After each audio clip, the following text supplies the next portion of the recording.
Hello! So in my last videos I talked a lot about what counseling is and why it would be a good idea for you to come to counseling and what kinds of things you could change in counseling and how to find the right counselor. So hopefully those have been helpful to you. And in my last video I said I'd really like to start doing more sort of, I don't know, getting into the meat and potatoes, I guess I said, because I'd like to give you some tools, some things that you can take away after watching one of these videos and you could use right away in your life, whether or not you even come into counseling or find another counselor. So I think today I'm going to just sort of dive into what I think is a pretty important topic, and that is loving yourself. Even saying that, it feels so heavy, doesn't it? Or maybe it sounds dorky to you. The whole idea of loving yourself and why is it important and how do you do that? So what I want to do by the end of the video is make sure you've got some tools to be able to start loving yourself, start the process of being kinder to yourself, more patient. And just really knowing yourself and being your own first and best advocate in the world. And I think that's really important, not to wait for others out here to make you feel good in here, but rather you yourself are doing that good work to know yourself and love yourself, and it starts from within, and then you can share that with other people. So, okay, where to start? Oh my gosh, such a hefty topic. Let's start with why we want to love ourselves. Maybe why we all want love, or we need love, or do we need love? I think that it's so important that we feel lovable, that we feel wanted, that we feel connected, a part of something bigger than us, that we feel important, understood, affirmed. These are some of the best feelings, right? When we talk about all the different kinds of feelings that we can feel, these are the ones that as humans we migrate towards, and I think we need to feel them in order to feel safe. It's the opposite of feeling unsafe, the opposite of feeling abandoned or alone or unlovable. Those kinds of feelings can bring a lot of fear and feelings of, well, maybe we're not safe here. Maybe we're not going to be able to survive here if we're not loved. So psychologically and I think physiologically, it is important to feel loved and feel connected and feel lovable. So to that end, who is the best person to help you to feel that way? And I maintain that it's yourself. That you know yourself better than anyone on the planet knows you, better than your family, your friends, your spouse, boyfriend, girlfriend, partner. You live with yourself every day, every single day, and you know what's really going on inside, not just the face that a lot of us put on as we go out into the world, as we're being who everybody else and maybe even who we think we should be. But you know that real you. You're with yourself every single day. So who better than to know how to love you than you yourself? And who better to really know what you need than yourself? It's a really wonderful feeling to think that there's somebody else out there who knows exactly what we need and who's always going to be there for us no matter what. It's the kind of stuff that songs are written about, and television and movies, love stories. That's where that comes from, is this idea that there is that person who's always going to be there for us, and we're going to be okay because that person is there. But I personally think the reality is you, again, are your first and your best advocate. And that's because you know yourself better than anyone else, and you're already there. A lot of times people who love us want to be there for us, but the reality is they can't always be there. Maybe there's something going on in their own lives. Maybe there's something else taking up their energy or their time or their money. And so instead of looking at that as, oh, I guess that means that they don't really love me because they weren't there for me, maybe we can reframe that and say they weren't there for you because they were unable to be. But it doesn't mean that they don't love you.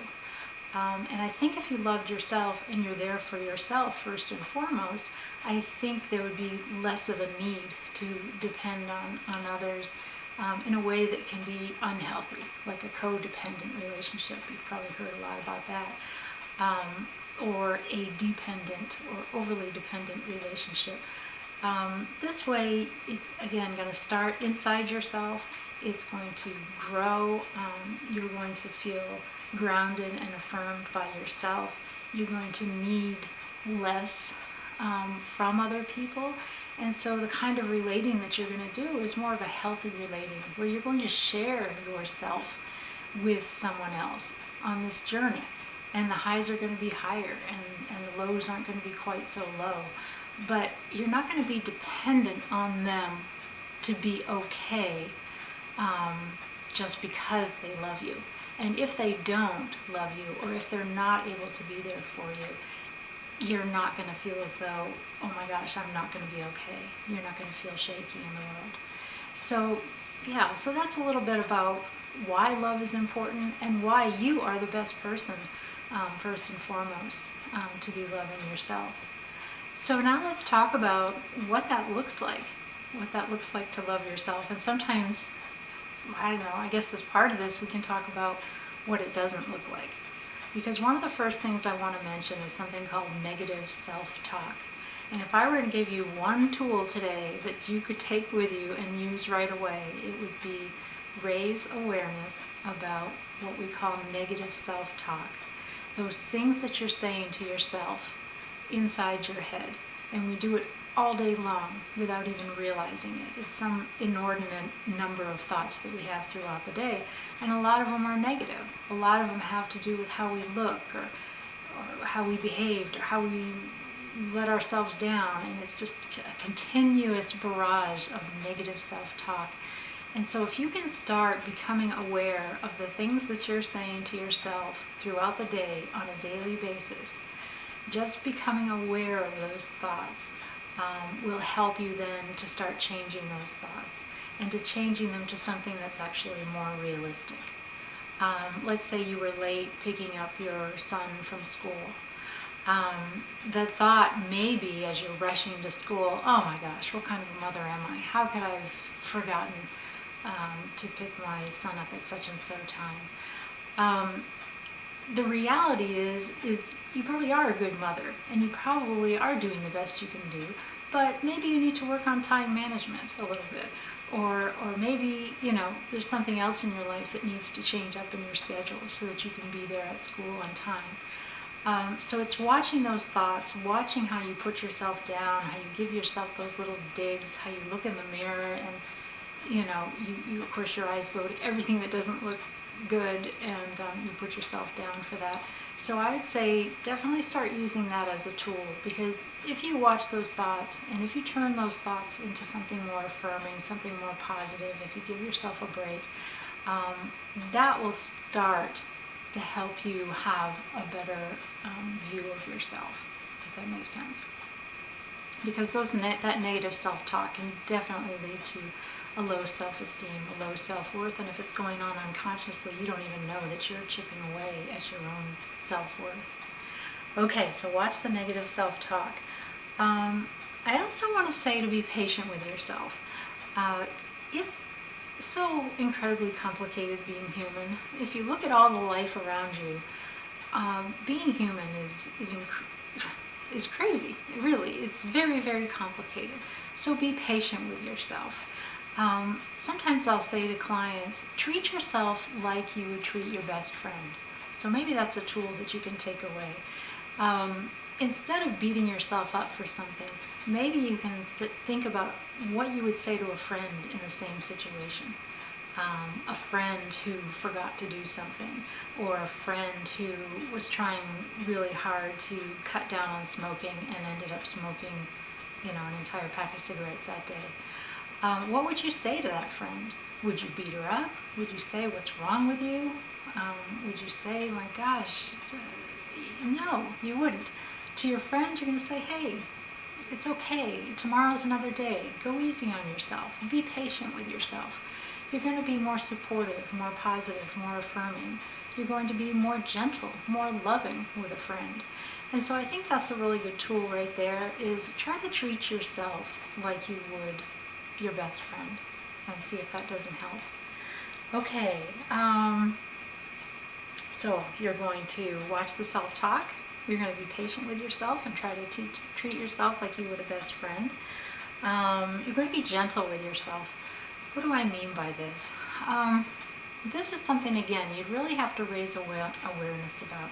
But sometimes we tend to be aggressive with ourselves.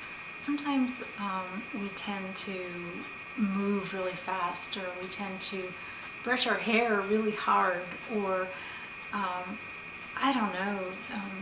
I watched a woman one time ironing, and I thought to myself, my gosh, she was just like bang, bang, bang with the iron on the ironing board. And I thought, you know, that's so aggressive. There's so much energy going into that iron and into that board. And so sometimes I think we don't really watch how harsh we frankly can be. Again, whether it's physically on our hair, our skin, our nails, just maybe try to be a little bit more gentle, as if you would be if you were taking care of a child, maybe someone else's child. And, you know, maybe you'd be fun-loving, and you'd be gentle, and you'd be patient, and you'd be softer, and you'd be kinder. Maybe kind of try to do that with yourself and see how that goes. But again, it's going to be raising awareness. Like what are the different times throughout the day when you're very harried, and when you're not gentle, and when you're not kind, and when your touch isn't soft and caring. So just kind of watch for that and see how you're treating yourself. Okay, and I've got one more thing written down here. Let's see. I think what I wanted to say here at the end is there's more to this as far as maybe what caused you not to love yourself. And that does take work. That does take, I think, going into counseling and really being thoughtful about the past, and about some of the situations in your own childhood, some of the wounds that you received as a child that maybe aren't fully healed, some of the reasons that maybe you have to work extra hard in life in order to feel loved. Maybe you're a pleaser. Maybe you're somebody who works really, really hard because you think you have to, because you're not lovable, and that came from feelings you got in your childhood. Whether or not it's real, whether or not this was really happening is another story, but your needs were not being met, and you internalized them as you're not good enough or somehow unlovable. And so that kind of work does take time, and it's worth doing because it can be very healing and very freeing. But until you can do that work, what I want to say is sort of fake it until you make it. Use some of these tools, and right away start taking better care of yourself. Stop waiting for people out here to love you. Start loving yourself from within. Sometimes you hear people refer to this as taking care of your inner child. It's saying that it starts inside, from the inside, and then goes out. And I think that can be really, really powerful. It will help get you out of more of a victim stance and help you take responsibility for yourself and your life. Be that first person to love yourself. If you want love, love yourself. That'll also make it easier to love others. You're going to see things in them that you recognize and that you connect with. But yeah, until you get some of that deeper work done, you can sort of fake it till you make it. Start using the tools right away. And then maybe, ease into some of that deeper work. So hopefully, hopefully some of this hits home. I feel like I really rambled today. I was eager to do a video again because I hadn't done one in a while. And so I don't know, I'll watch it back and see what I think. And anyway, until I see you next time, my name is Laurie. My channel is Talk to Laurie, and I have a profile on Psychology Today. I'm a licensed professional counselor licensed in Colorado, and I'm currently working on my license here in the state of Maine. And so I'm doing mostly internet counseling and enjoying it, and this is all new, doing the whole YouTube end of it, but I'm hoping to just be able to reach out to more people, maybe to some of my clients who are not in therapy, actively right now. Maybe they can watch these videos and be reminded of some of the things we've already talked about. Maybe there's some of you out there who've thought about going to counseling, and maybe it's just nice in the comfort of your own home to watch a video and learn something and take something away from it that you can start using right away. So I'm hoping that's the case today, and I'm hoping you can start loving yourself, being kind, being patient, give yourself grace, give yourself a break. It's not that easy being human, and you deserve to be kind and gentle and loving to yourself, and your self-worth will go up, and you're going to affect the people around you. It's all good. Okay. All right. See you soon. Bye.